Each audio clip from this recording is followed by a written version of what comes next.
Hi everyone, it's Yashy from Baby and Life, and today I wanted to bring you along grocery shopping with me. And the reason for that is that I've been recently diagnosed as being sensitive to gluten and soy, and my doctor wants me to try a dairy-free lifestyle just for the short term to see how my body reacts.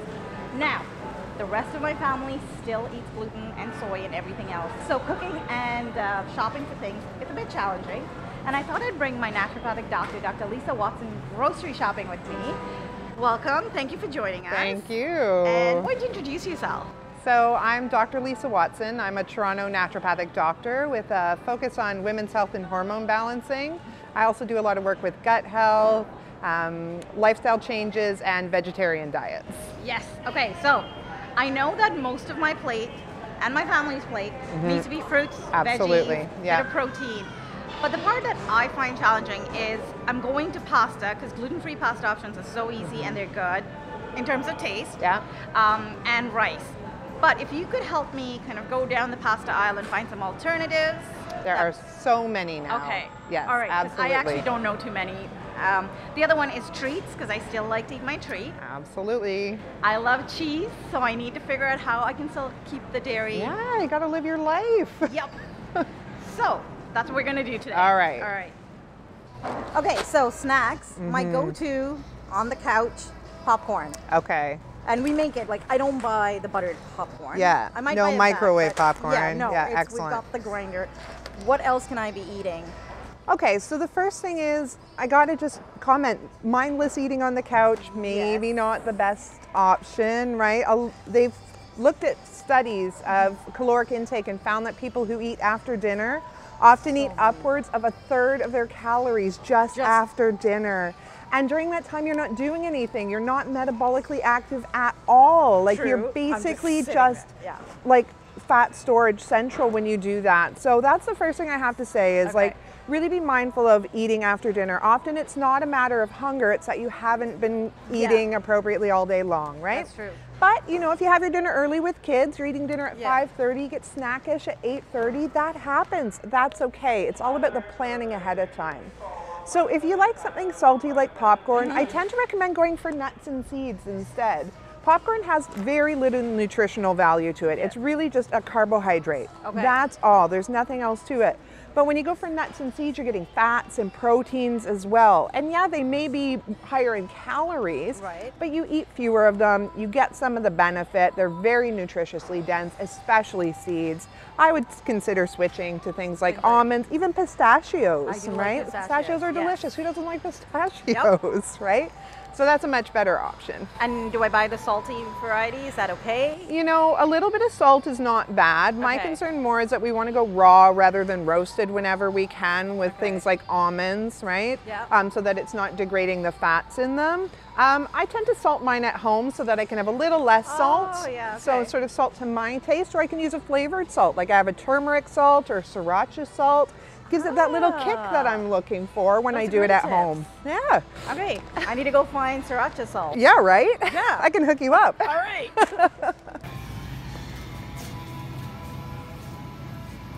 Okay, another one of my snacks is this guy here. All right. What else should I be eating? I just gotta say, as soon as I put the word veggie in it, people feel like they're making a good choice. Yes. And so, Yashy, when you look at the ingredients, the first ingredients are starches, potato starch, corn starch. Like this is the carbohydrate. Like basically they've stripped all of the good stuff out of those foods and given you nothing but the carbs. It's not what you want. And look, the fourth ingredient, cane sugar, right? If you want to have vegetables, have vegetables. These, I'd rather you have popcorn. All right, fair. Right? What else can I put in instead of regular chips? Because I don't love chips. I like chips, but I don't love chips. So now we're in sort of the natural, healthy snack section of the grocery store, and there are so many options when you come to this section. Things like pre-made popcorn with coconut oil instead of hydrogenated fats, and lots of different little treats and bites, you know. I'm a big fan of the coconuts, right? Where it's just shredded coconut, sometimes seasoned, sometimes not. Those for me are a really nice, sweet-ish snack. I tend to go I'm a savory person. I like it Yeah, spicy. I don't go sweet. So I'll go for something like a chili lime, and it's nothing but coconut, desiccated coconut with a bit of seasoning. So that feels really good. Yeah, that sounds Again, delicious. things like hemp hearts. 2 tablespoons of hemp hearts has 10 grams of protein. That is ridiculous. There's no seed, vegetable, anything that has more protein than hemp hearts. And these ones are just combined with cocoa, a little bit of sugar, right? Yeah. So it's not an all the time snack. But something like that will give you a little bit of sweet, And a whole lot of protein. No soy in this one, or I guess I'd take it. Yeah, no, these ones wouldn't have any soy in it because hemp and soy are very different. Okay. Yep, these ones are totally fine for being soy free. All right, another gluten-free, soy-free Yeah, option. lots of options. They've also got sprouted sunflower seeds. Seeds being one of the most nutritiously dense foods on the planet. So with seeds, you know, it's everything that that plant needs to grow an entire plant. Like they're just little powerhouses. And I feel like we're not eating a lot of seeds as adults. We're not. No, we really aren't. I'm not, so. And when I suggest it to people, they're like, yeah, I used to eat sunflower seeds or I'd crack them when I was a kid, but people aren't doing it so much anymore. Right. So start to explore this section. You're going to Okay. find way more in this section than over in the candy bar aisle. Banana chips. Yeah, absolutely. Yeah. Another popular one with kids, and those ones are banana and coconut. I honestly have never walked down this aisle. Really? No, You I gotta- never come to the organic. There you go, snack Yashy. section. It found you a roadmap to the Yeah. healthier choices. Yeah, look at all the hemp seeds. I find they're too sweet for me. They have another flavor. Those, like even the kids' school keeps pushing those. I had one that I got in the States that I'm not seeing here that wasn't too sweet, but those ones I find really, really sweet. So I don't tend to go. Okay. I'm not a big fan of sweet I like things, sweet and right? salty, but mainly Yeah. salt. Like during the day. 15 grams of protein in this little tiny bag. And this to me feels like a bag of chips, right? Right. Like you throw it in your purse and you're Yeah, driving it's the easy. kids home and you're like, oh, thank God, there's snacks in here. All right, so the easiest meal for me is pasta because I just make the sauce and everything, and then pasta for me that's gluten-free, and pasta for the kids and Chris that's regular. Is it good to be just buying regular gluten-free pasta? No, you know, whenever someone goes gluten-free, I have a lot of concerns about them just switching to the gluten-free foods because Yeah. gluten-free foods are a lot of the times just junk food, right? They're using the carbohydrates from other not healthy foods like potatoes, right? Or corn starches Yeah. or rice. Corn is what I've seen a lot of. None of these foods are foods that you want to just have in large amounts. So switching from gluten containing to gluten free isn't always fantastic from a choice perspective. Okay. So in this grocery store, we've got a couple of different options for the gluten-free foods, Okay. for gluten-free pasta, All okay? right. Yep. So this one is corn-based, right? So corn, a lot of issues with corn because it is most often GMO. Whether you have an opinion on GMO or not, certainly a lot of people are choosing not to have too many GMOs. And again, corn is metabolized really, really quickly just into sugars in your body. So it's not really a great choice, right? Okay. I would say it's maybe even a little less fantastic than a gluten-containing one that would have more protein in it. Then we have things like the brown rice option. So again, brown rice, it's got a little bit more fiber because it's made from the brown rice than the white rice. But it's still pasta. But it's still, it's still rice. Like it's Okay. still basically a carbohydrate. A little bit more protein from a brown rice perspective, but Okay. not great. They also have a quinoa option here. So this one has, this one has amaranth, again, an ancient grain, so a little bit better choice than the corn or the rice base. Okay. And they also have one that is quinoa and rice as well. So again, quinoa has much more protein per gram than rice does, so you'll get a little bit better. The ones that I look at though, Yashy, when I'm suggesting people Yeah. go gluten-free are things like the red lentil pastas, the black bean pastas. I've never heard of them. I've never seen them. Yeah, so unfortunately we haven't found any yet in this grocery store. I tend to purchase them for myself at the bulk barn and they have quite a wide variety of Oh, them. okay. And it's great because they often have upwards of 10 to 12 grams of plant-based protein per serving. They're very, very dense tasting. Okay. But again, if you're gonna have pasta once a week or so, Yeah, I exactly. want you to choose one that's gonna give you the best bang for your buck, right? Okay. And when you're having pasta, again, size of, you know, a baseball serving size, Yeah. and then add lots of vegetables and healthy proteins. But look out for things like the black bean and red lentil. Those are really the And I- superstars in the pasta world. All right. Yeah. New tip. All right, so another go-to for me is rice, just because I know it's gluten-free. The kids love it. Yep. We eat white rice. I know we should be eating brown rice. Tisk. I know, I know.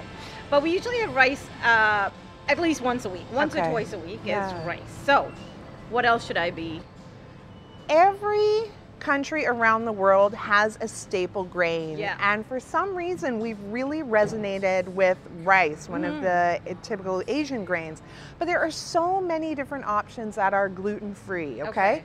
Now, when you enter into the grain section of the store, you do need to be mindful that wheat comes in different names, okay? So Okay. things like spelt, still wheat. Couscous, I know. still wheat, I can't eat right? couscous. I learned that. So when you do go gluten-free, you do have to be mindful that wheat comes by a lot of different names, okay? Some of the ones that I really like to go for when I'm suggesting people are gluten-free and still looking for grains outside of the brown rice, Yeah. I really like things like quinoa, right?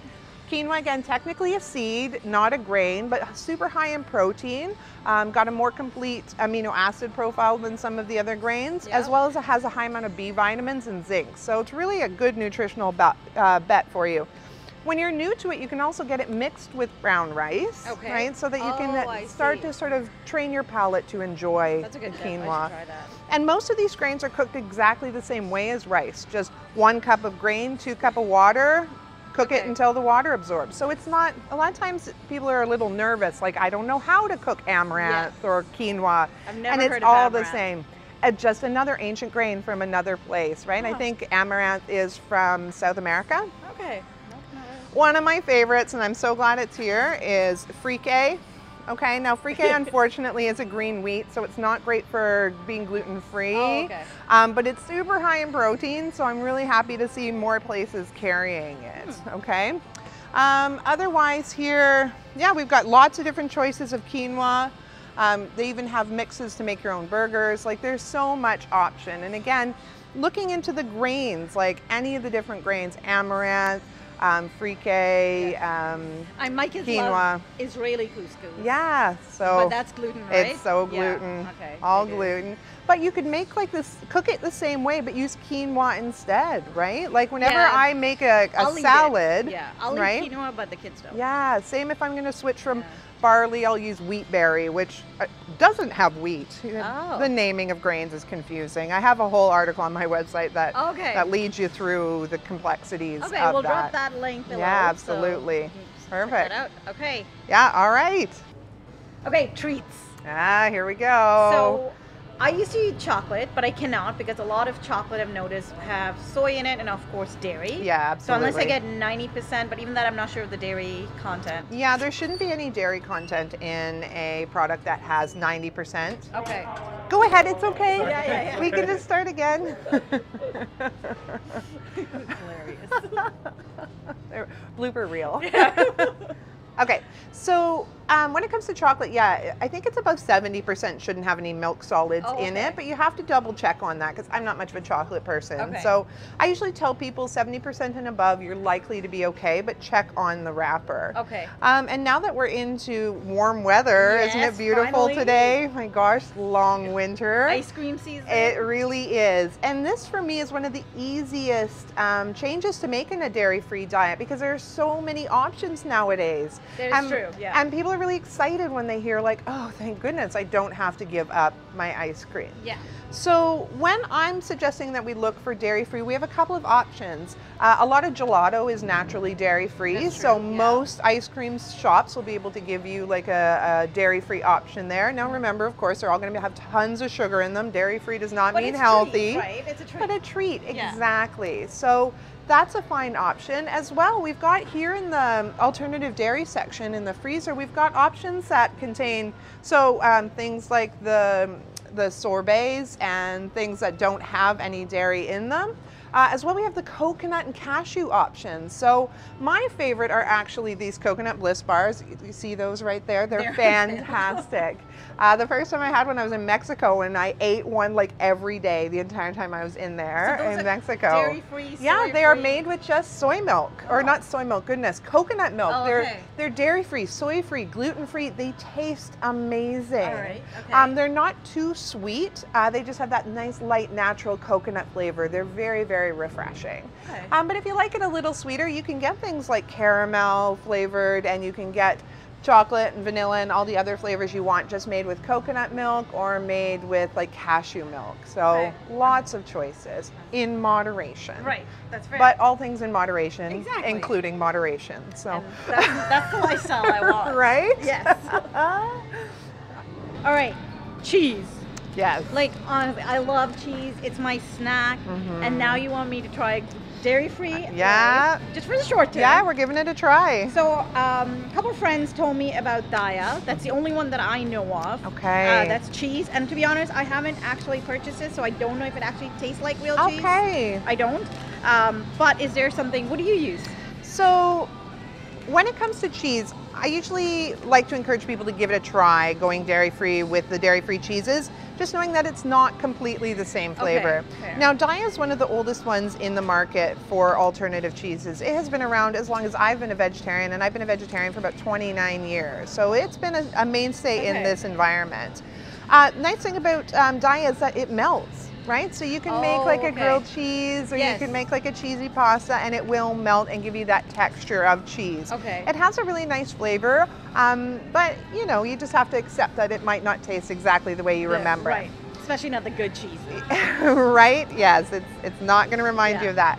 But now we also have a ton of options as far as more artisanal cheeses. If you want to put together like a vegan cheese tray, such a fun option. What does that mean? I know. So here at the grocery store we're at today, they have these cultured cashew cheeses. Now these are more like a wheel of brie kind of style of cheese, and they come naturally flavored. So this one is like a double cream.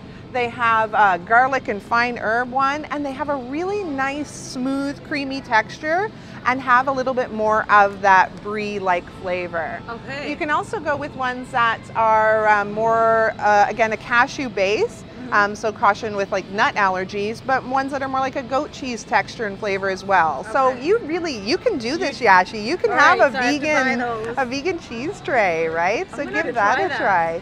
They also have some different sauces and things like that. So if you're looking for like an Alfredo type sauce, there's lots and lots of options. It's just a matter of sort of thinking outside of what you're used to and giving a try to some new things, you know. And when I put this on the cheese tray, even with real cheese, it gets eaten because it's got a nice flavor. It's just maybe not your typical cheese. Okay. So no stinky cheese, no. Yeah, okay. Fair. But some good options. Yeah. All right. I'll have to try them out. Yeah. Oh, and they have some other, looks like they usually have other brands of the cashew cheese, but they don't have those ones right now. So, yeah. All right, so I learned a lot today, and I'm going to be sharing the stories. Follow me on Insta Stories if you want to know how I'm struggling with the dairy-free aspect. I've got to wrap around the gluten-free and the soy-free. It's been a couple months, so I'm more comfortable with it. But thank you for the snack ideas, because I needed those. And if everyone's looking for more information, how can they find you? I'm on the web. drlisawatson.com is my website, and then I'm on all the socials at Dr. Lisa Watson ND. So you should be able to find me pretty easily. All right. And thank you again for following along. And if you like this video, you know what to do. Thumbs up, subscribe, and we'll see you next time.